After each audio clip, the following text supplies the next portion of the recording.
Hello and welcome once again to the video. This one continuing my look at the 2023 Formula One World Championship.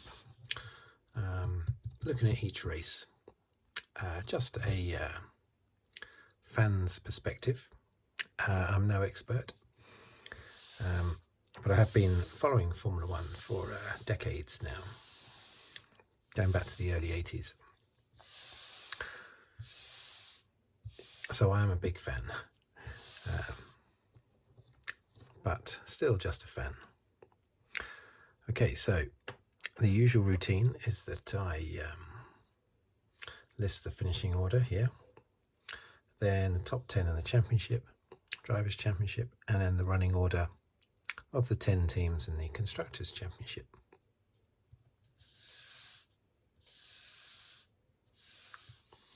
So it was, of course, round 8, Canada, the Montreal Circuit Gilles Villeneuve circuit. I love this track, by the way. It hasn't changed in all the years I've been following Formula One. It's not changed. It's one of those that just never changes, basically. Of course, there's not a lot of changes they can do to it because it's just on an island, purpose-built island, but I won't go into all that. Right, so here we go. Number 1, of course, was Verstappen.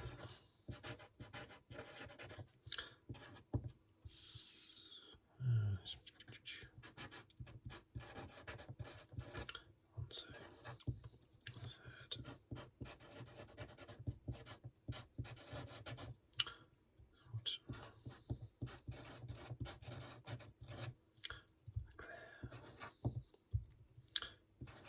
Sainz.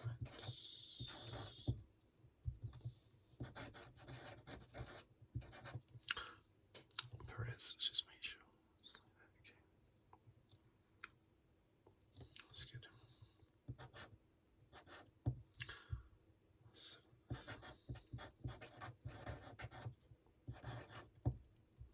8th. Ocon.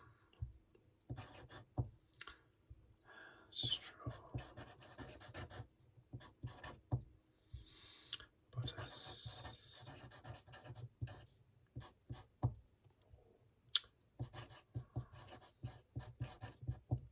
Piastri.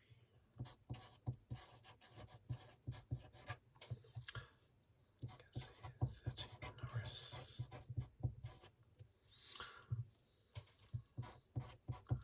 14. It was 14. Tsunoda.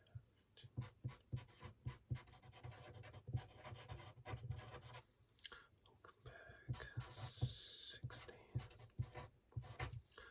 Joe. 17.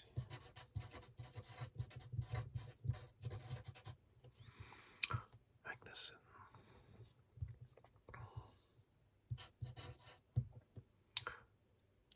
80.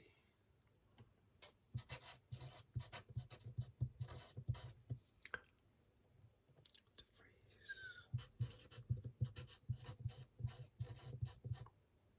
Russell.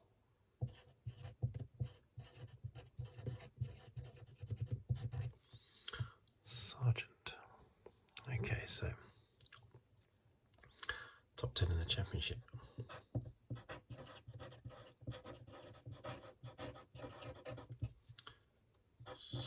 No, 5. 2, 6.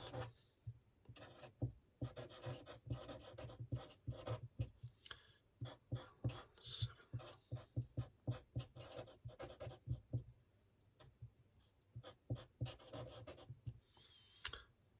102.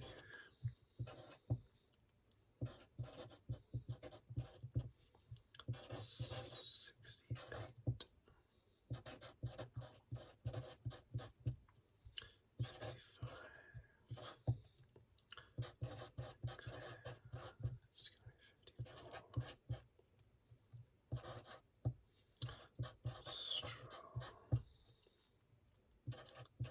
27, 29,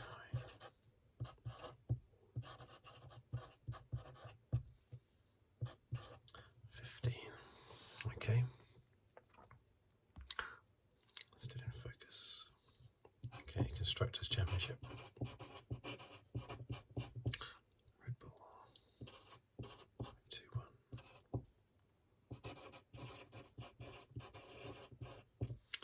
Mercedes 1-6-7.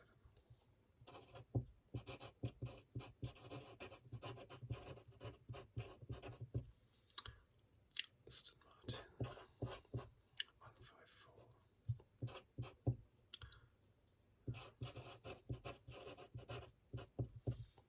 Ferrari 1-2-2.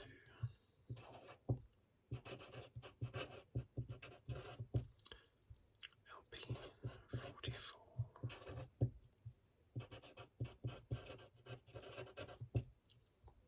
McLaren 17.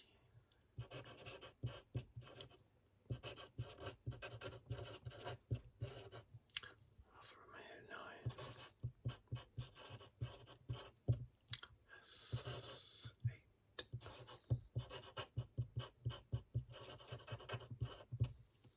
Williams 7.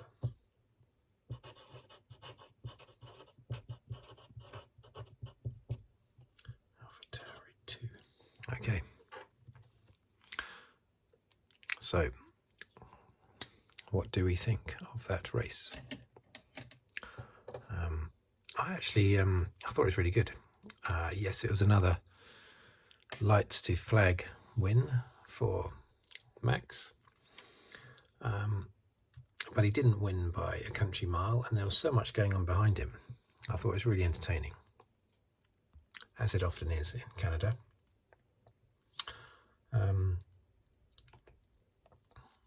Right from the beginning, actually, when you had the Alonso sandwich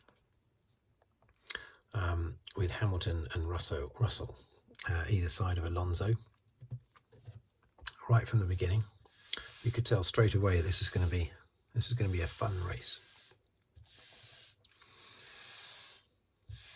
And we had Hülkenberg, of course, who was up in qualified second, but that was then knocked down to fifth due to, what was the reason? Not slowing down enough during the red flag period. When the red flags came out, he didn't slow down quick enough, so that demoted him to fifth, unfortunately. But I think he was in sixth place pretty much from the start. I think Ocon got past him, and he held up a long train of cars, it has to be said, until he stopped. Unfortunately, when he did stop, the reason why he's down in 15th, poor Nico, when he did stop, he stopped just before the safety car came out. Now, there was a now I think that was just before the full safety car came out, because initially there was a safety car just literally for about 20 seconds or something, wasn't there? Virtual safety car, yeah. But he stopped. Hülkenberg stopped just before the full safety car due to Russell's big whack into the wall.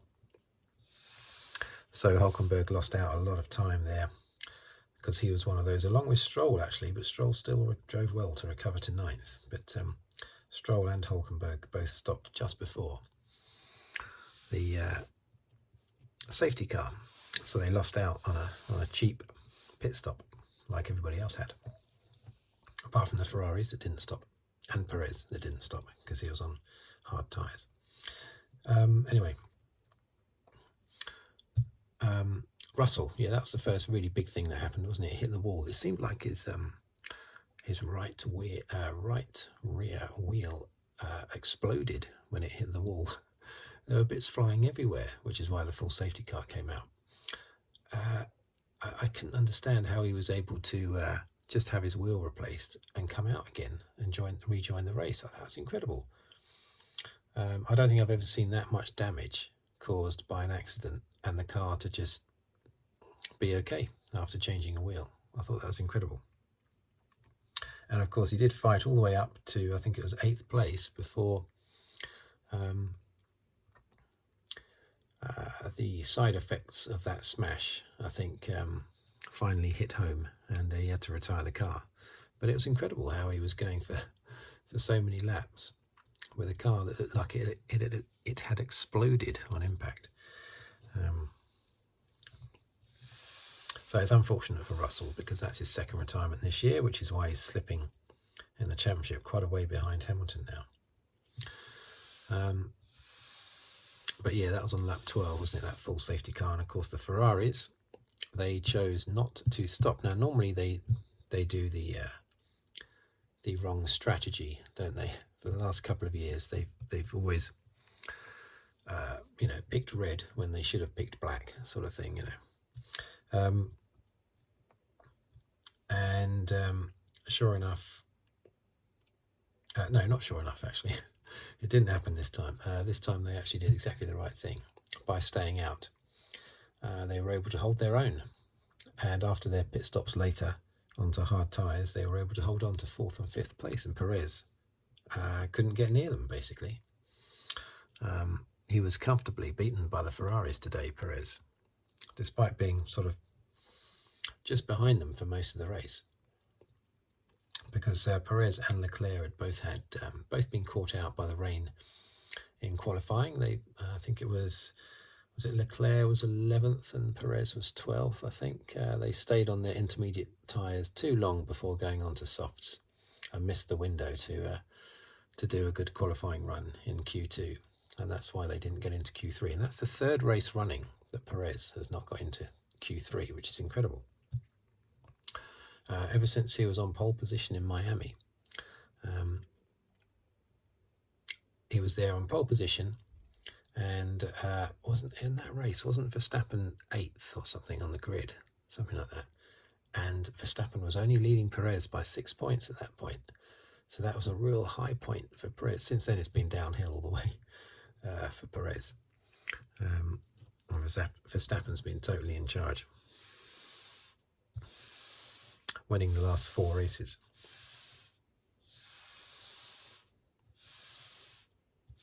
And I think something leading about 200 laps or something. He's led the last, I think I heard that stat today. He's led the last 200 laps, something like that. That's incredible. But anyway, that's why Leclerc and Perez were down. Sainz had a big accident in practice, wasn't it? 3rd practice. So he actually qualified quite low as well. But yeah, the Ferraris actually didn't do too bad. They qualified, was it 10th and 11th or something, and they ended up 4th and 5th. So yeah, not too bad for them. Alonso and Hamilton, that was fantastic, seeing them battle, even battling in the pits. Was that an unsafe release by Mercedes? It's touch and go, wasn't it? That's the sort of thing where on another day the penalty might be given. It wasn't given today, just like it wasn't given for McLaren when they released Norris in front of, I can't remember who.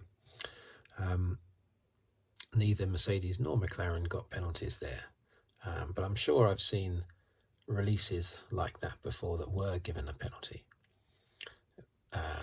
I think it was an unsafe release, and I was fully expecting Hamilton to get a penalty. I was very surprised that he didn't. But it made no difference to the end result anyway. There might have been a bit of talk about it by Aston Martin afterwards, had Hamilton managed to get past Alonso at the end, because he wouldn't have done had he had a penalty. So I wouldn't have been surprised if Aston Martin had brought that subject up after the race. But it wasn't necessary with Alonso winning that battle. So Hamilton got very close to Alonso at the end. Was he about a second, or just over a second behind? Alonso was protecting his brakes, we think, with a bit of lift and coast in and out of the corners. But then in the last sort of 5-10 laps or so, he was allowed to speed up a little bit by the team, and showed that the Aston Martin is still got the edge on the Mercedes. You could say Alonso had the edge on Hamilton, but I think it's more a case of Aston Martin having the edge on Mercedes slightly still, not by much. And of course, Mercedes are leading Aston Martin in the championship, and I think Mercedes will comfortably finish second in the end. I said at the last race that I thought Perez would definitely finish second, and Hamilton would get third. I still think Hamilton will get third. I still think Mercedes will overtake Aston Martin and Hamilton will get third. But now it may well be Hamilton getting second. I don't think that's out of the equation. Not that that's very exciting for a 7-time world champion. But yeah, I think he can. So of course, Albon. I better circle him, hadn't I? Let's just go over it a little bit more as well. Look at that. Fantastic. Albon's performance. There would have been so much pressure. He had these new upgrades on the Williams.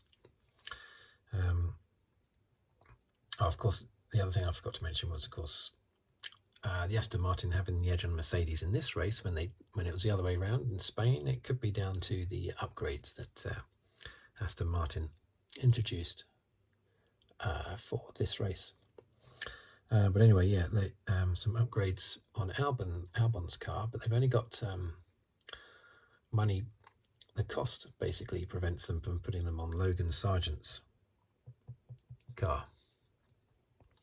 So the upgrades that they only had one set of were only on Albon's car.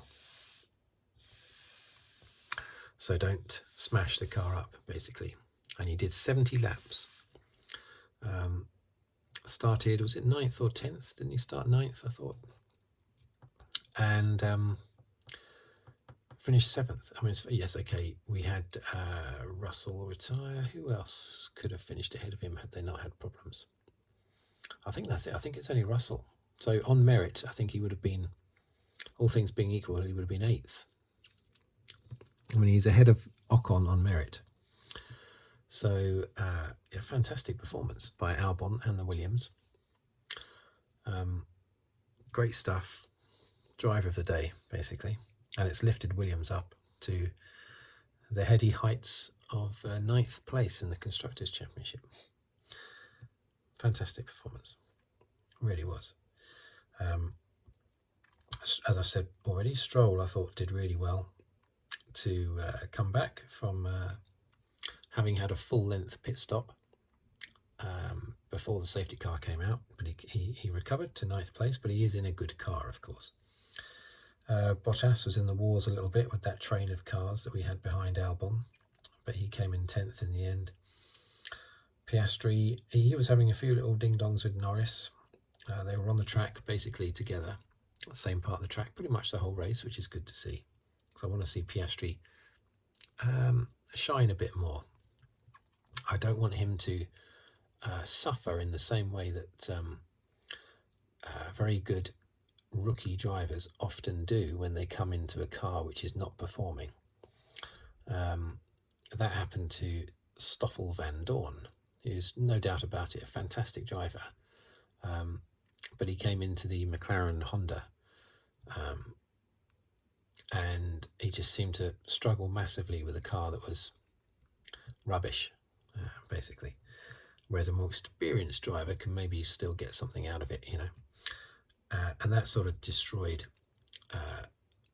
Van Dorn's reputation, and that's it, out of Formula One. And I think he's doing the E series at the moment, isn't he? I mean, it's incredible. Formula One has missed out on a driver who would have been fantastic, Stoffel van Dorn. I don't want the same thing to happen to Piastri. But he held his own with Norris today. Of course, he only finished ahead of Norris because of Norris's strange penalty. What he got the penalty for wasn't strange, and that was holding up the pack in order to give Piastri ahead of him a chance to have his pit stop, so they didn't have to hold up Norris for his pit stop. But as Norris said after the race, drivers are doing that all the time. They slow down, they speed up, they slow down, they speed up. So why was Norris particularly picked on? And why was it called, what was it called? ungentlemanly behaviour or something, wasn't it? Unsportsmanlike behaviour. Unsportsmanlike behaviour. That's terrible. You're basically saying that Norris is not being a true and honest sportsman. I mean, that's a weird. I've never seen that. I've never heard that before. That's a weird accusation, basically, isn't it? Because you could argue that every single penalty is for unsportsmanlike behaviour, couldn't you? If someone crashes into someone when they shouldn't have done, too aggressive or something, you could say that's unsportsmanlike behaviour. So why was it just this one, this particular penalty? Out of all the penalties that have been given for decades, this one is the unsportsmanlike behaviour penalty. It's very strange. Anyway, poor old Norris. Still no points for McLaren. Apparently that's now 9 years they've gone without scoring any points at the Canadian Grand Prix. McLaren, it's incredible. 9 years. Tsunoda, yeah, he didn't. He was pretty invisible today, wasn't he? Hulkenberg, we know about him. Joe, yeah. Magnussen, yeah. Oh, Magnussen was involved in one interesting thing with De Vries, wasn't he? When De Vries and Magnussen were having a ding-dong battle side by side, and then I think De Vries goes up the inside of Magnussen. I forget into what turn it is. I think, was it turn 3? Something like that. And he outbrakes himself and goes straight on. And because Magnussen's alongside him on the outside of the corner, Magnussen can't turn into the corner. So Magnussen just goes straight on as well. And they just drove straight on, the pair of them side by side, into the runoff area, and then managed to both reverse out onto the track and go off again. I've not seen that before. I don't think I've ever seen a car forced off because the car on the inside has outbraked themselves. You'd think that would happen quite a lot, but I can't recall seeing that before. I must have seen that before at some point. Anyway, Russell, yeah, we know about him. Sargent, he had some kind of problem with his car. We don't know what. It's not been revealed. Poor old Sargent. He's going to have the old spec car for the next race as well in Austria. He won't get the upgrades that Albon has got until Silverstone because they can't afford them, basically. So basically, a very good race by Verstappen. He didn't. He did dominate. I would say he did dominate, but he didn't thrash everyone behind him. But he still did dominate, didn't he? Perez got the fastest lap.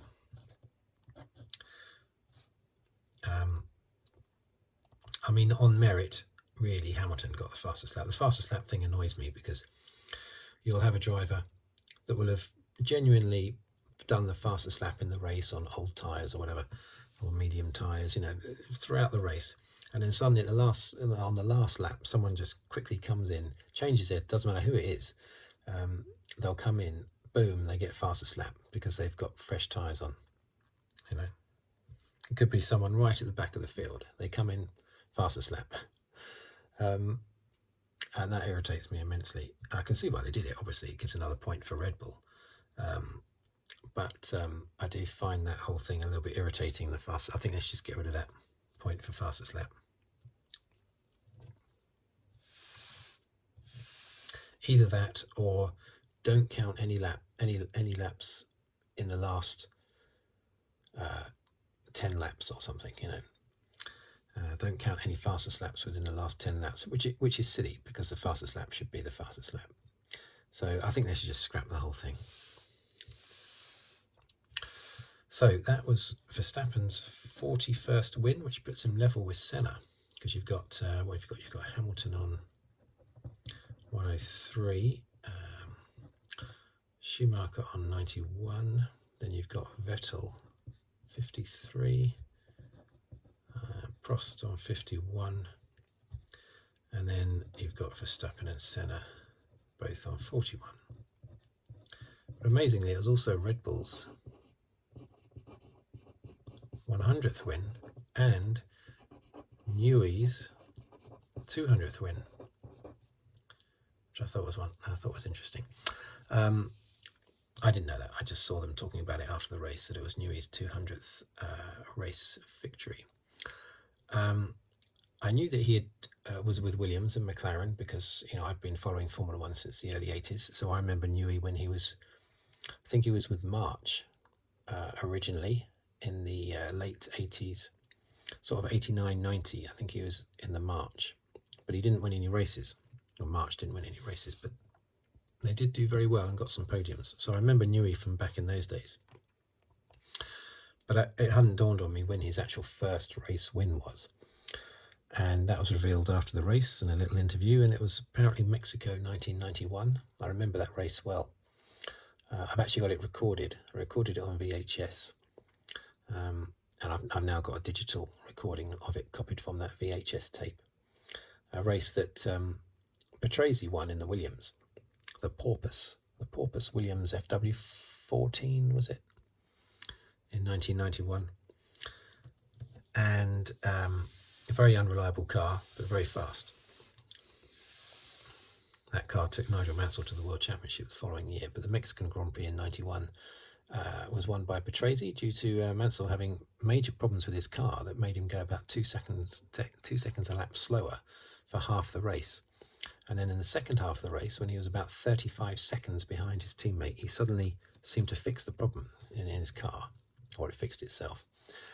And he suddenly closed up massively, and from being 35 seconds behind with about 25 laps to go, he finished the race just 1 second behind his teammate, Perez. That was Adrian Newey's first race win.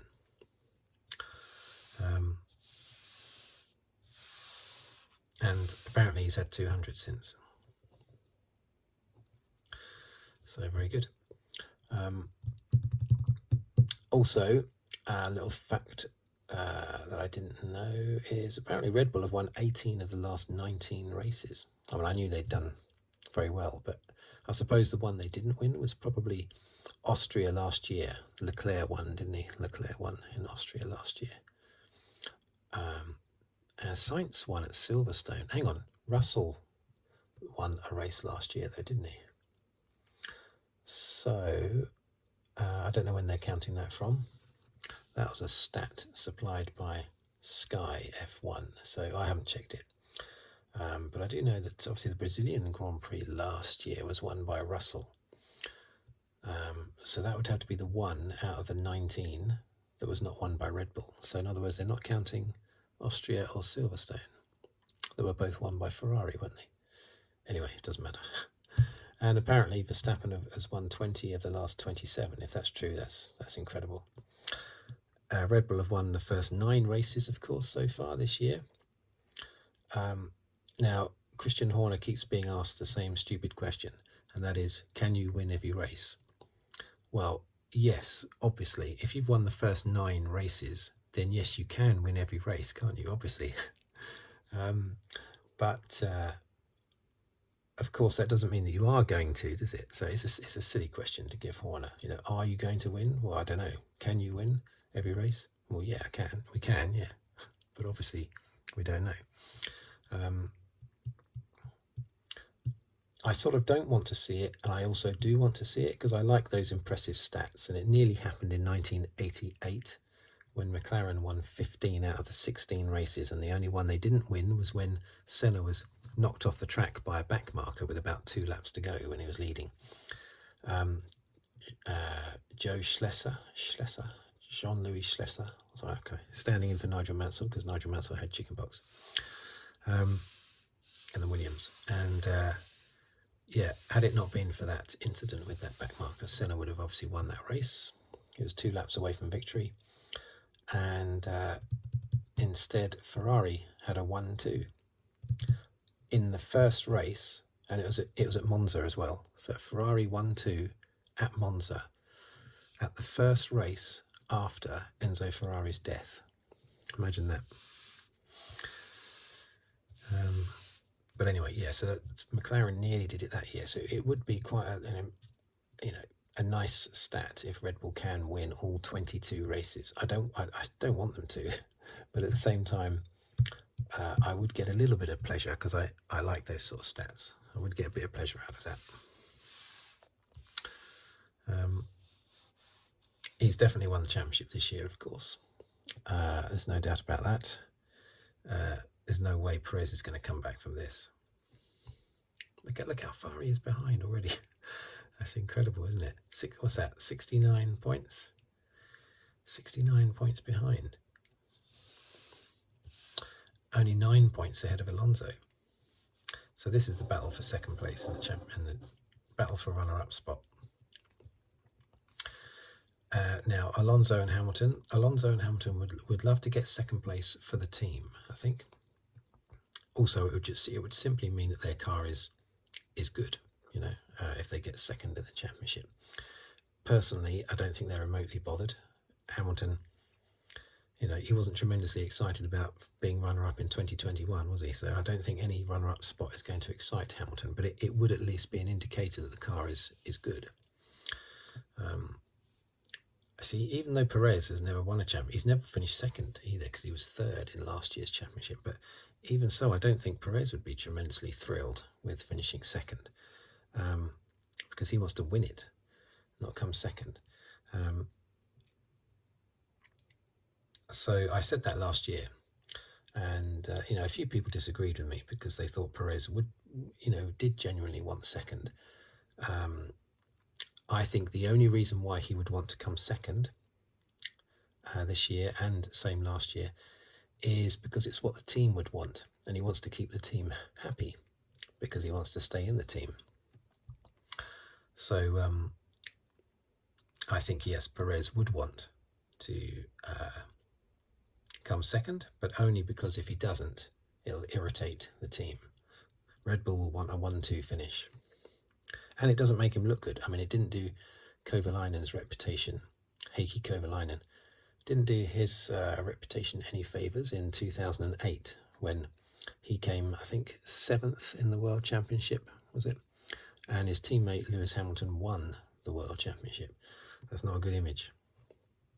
So it didn't look good for Perez last year with a dominant Red Bull, having Leclerc finish ahead of him in the championship. So obviously Red Bull have won that championship. I think Mercedes and Aston Martin, I think Mercedes will beat Aston Martin. Ferrari are obviously going to finish 4th. Come on, McLaren, please. 17 points. Alpine are clearly going to finish 5th. McLaren are going to finish 6th, aren't they? They're going to finish 6th. And then you've got these teams at the back which are not doing anything at the moment.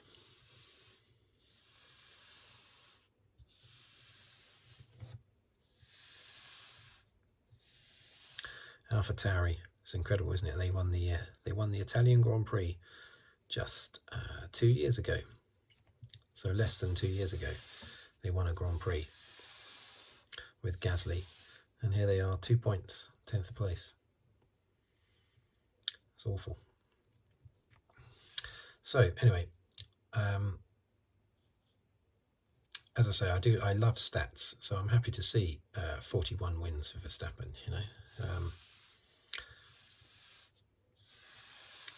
Yes, I would rather somebody else be winning some races, but as I said in my previous video, from the previous race, if someone is driving well enough to win every race, then I believe they should win every race. There shouldn't be any sort of handicap, in horse racing. Horses are handicapped, My view is very much so. If someone deserves to win every race, they should win every race. And then we look on it as a great statistic and a great moment in history,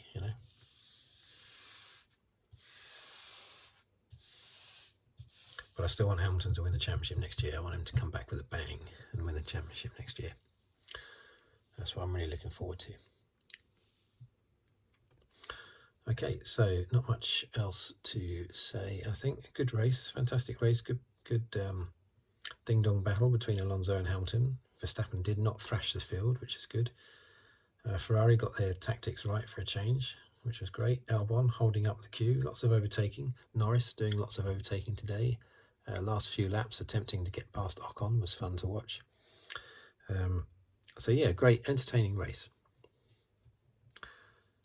very entertaining race.